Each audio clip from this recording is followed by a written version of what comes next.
What's going on, YouTube? This is PescaroDB, and today I'm pumped. Not just because it's a Friday, I mean, that's awesome, but because we have got some news out of the CDL and the CDL scene, and it's exciting times finally to be a COD fan and a CDL fan.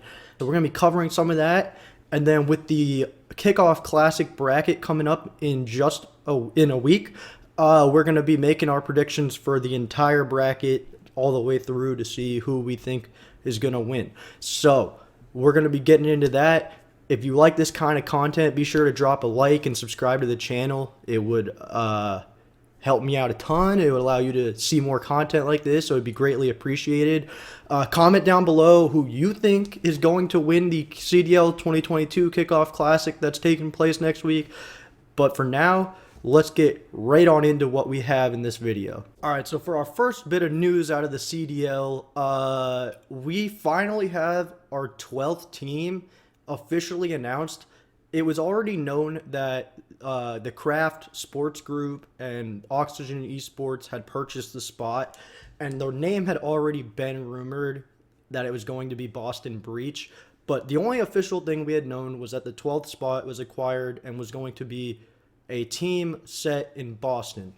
We now officially have our team. They are the Boston Breach. Their color, their logo, their intro video, it was all sick. They did a really good job with this stuff. And it's fantastic because it's got people talking about the CDL and just hyping it up again. And you know, there's some rivalries already forming between Boston and the Subliners because that's Boston versus New York. Very exciting times. And along with the official team introduction and announcement, we got the roster. And again, this roster, as I had said in a previous video, had been the rumored roster because these four were scrimming together against all the pro teams. But now it's official, and we have two rookies for the CDL at least, and that would be Nero and Capsidal. And then we've got two veterans in Methods and TJ Haley. This is a fantastic roster in my opinion. They have looked so good in the scrims. Methods is doing a really good job being a leader for this team. And not only do I think this team will be good from a competitive standpoint, but I think this team will be great for content as well. I mean, I can't speak on Nero and Capsule because they're new, so I don't know what they may be like in content. But Methods, Zinni is a legend when it comes to content. I mean, everyone loves when he's on the flank and loves his streams. TJ was definitely funny during his LA Thieves days when he was making content with them. So I think this team will be great as a roster competing, and also I think they'll make for some great content. So very exciting news out of the Boston camp. Finally have our team, the Boston Breach, and we have our roster. And yes, I am a fan of Boston sports, so this will be no different, and I will be fanboying the Boston Breach just like I do any other Boston team. And now, moving on to our next bit of news, get that out of the way. We got our season schedule from the CDL.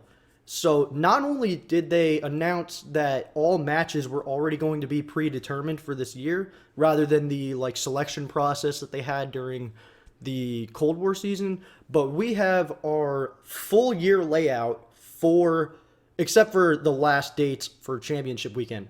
But other than that, we have everything taking place after the Kickoff Classic this coming weekend, and it all starts with Major 1. The online qualifiers are taking place between February 4th through 20th, and the Major LAN tournament, Major 1, will be taking place March 3rd through 6th, and it will be hosted by Optic Texas.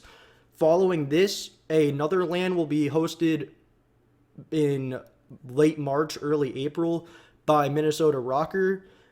And then in May, we get our All-Star Week, or April and May, we get our All-Star Weekend, our Warzone Pacific Tournament. Not really excited about that, but whatever. And the Pro-Am Classic, which I think is great. And honestly, I hope this goes really well because I really want an event like this to prove or push the point onto Activision or the CDL or whoever's in charge of these decisions that we need more open bracket and more amateur teams in the competitive scene, just like Halo's doing. And I think this will be a great way to prove that, as long as some of these amateur teams, can compete and give these pro teams a run for their money.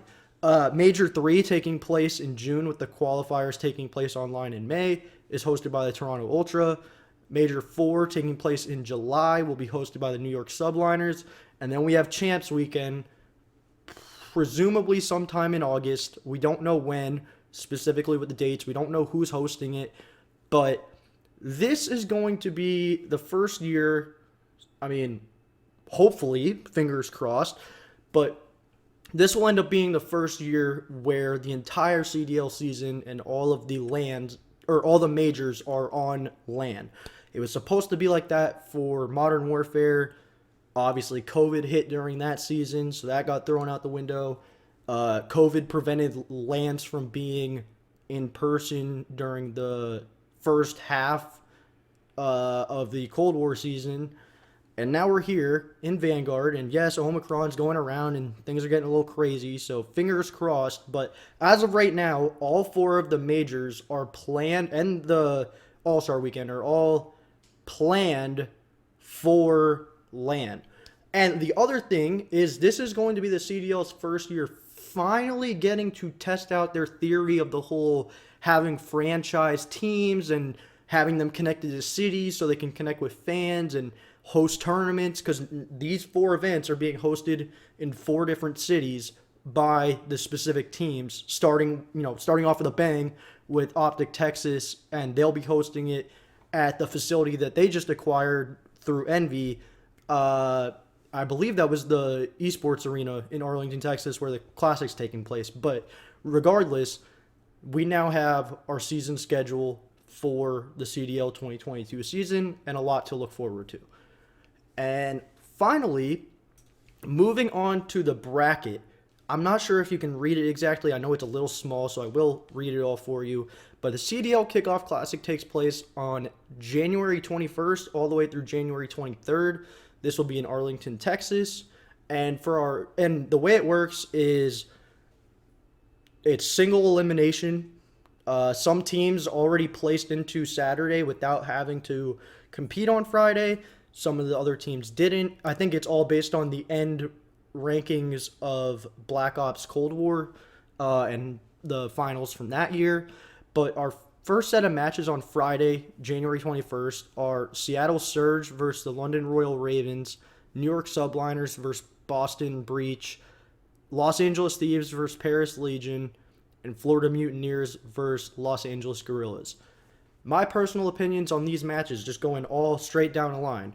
I think Seattle Surge win the first match. I think Boston wins the second one. I think Los Angeles Thieves wins the third.